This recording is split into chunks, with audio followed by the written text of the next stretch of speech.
Being a trapped entrepreneur at a job, I would say, is the equivalent of being in a car crash and you can't get the seatbelt off.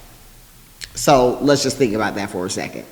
Being in a car crash and I can't get the seatbelt off, but having to get into that same car crash every single day. Well, for a lot of us, that's exactly what going to work for somebody is like. Being in a car crash every single day and not being able to get out of the seatbelt.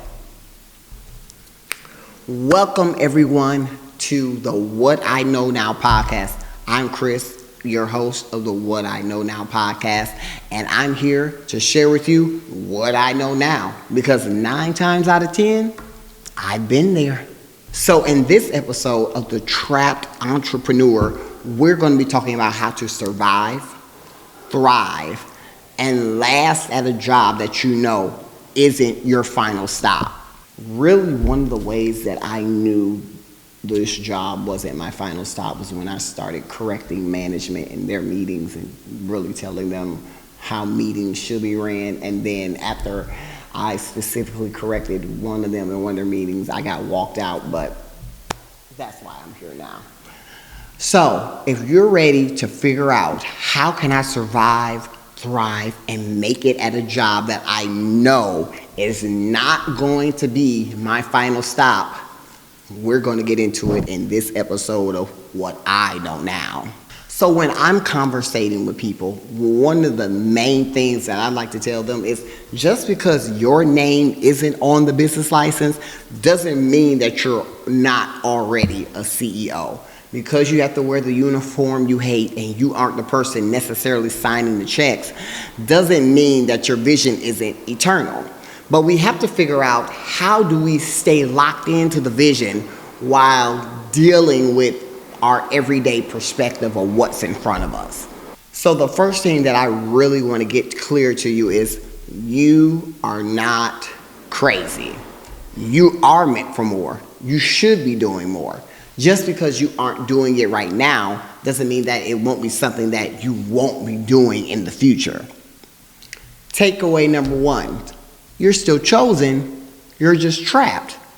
You're going to a car, you're in a car accident every day from 9 to 5, and you can't get the seatbelt off. So how do we get the seatbelt off? Strategy, strategy, strategy. Strategy is everything. One thing that you will always see me talk about and always see me push is strategy. Option A, B, C, and however many more letters we got in the alphabet, strategize, strategize, strategize.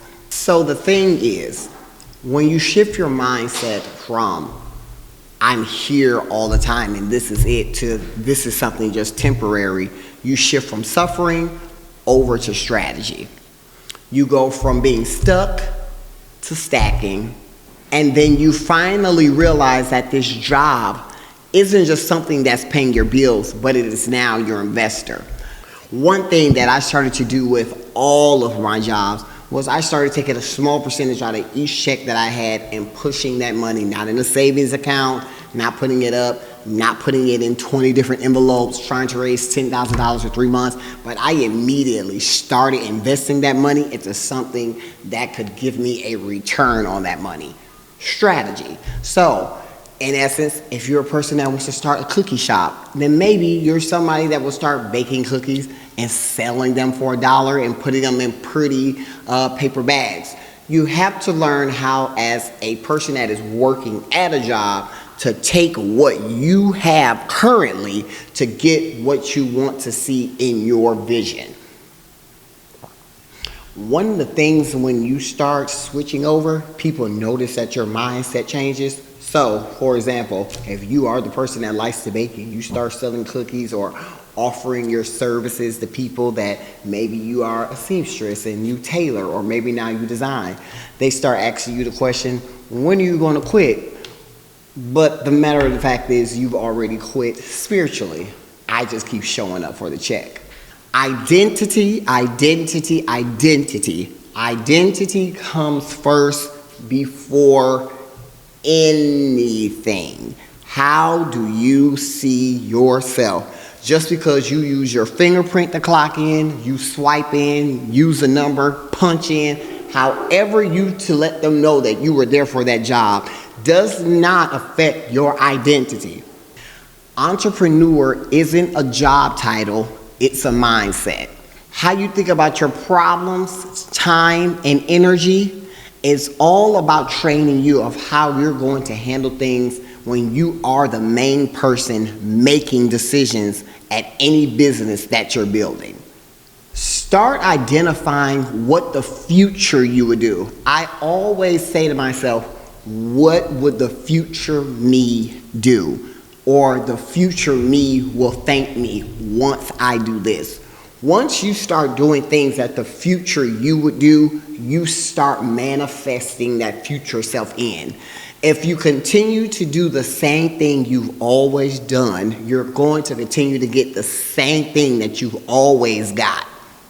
So start asking yourself, what does the version of me look like today as a CEO? What would the CEO me do today? How would the CEO me answer this question? How would the CEO me respond to this situation? So the question is, what's next? How the fuck do I get out of here? So let me tell you what's next. Fuel your vision with what next. Your dream isn't just a reward, it's refuge. Visualize your future business. Get specific. What is it that my business needs from me right now while I'm still working to keep the lights on? Your vision helps you tolerate, practice, and your vision is what you invest in.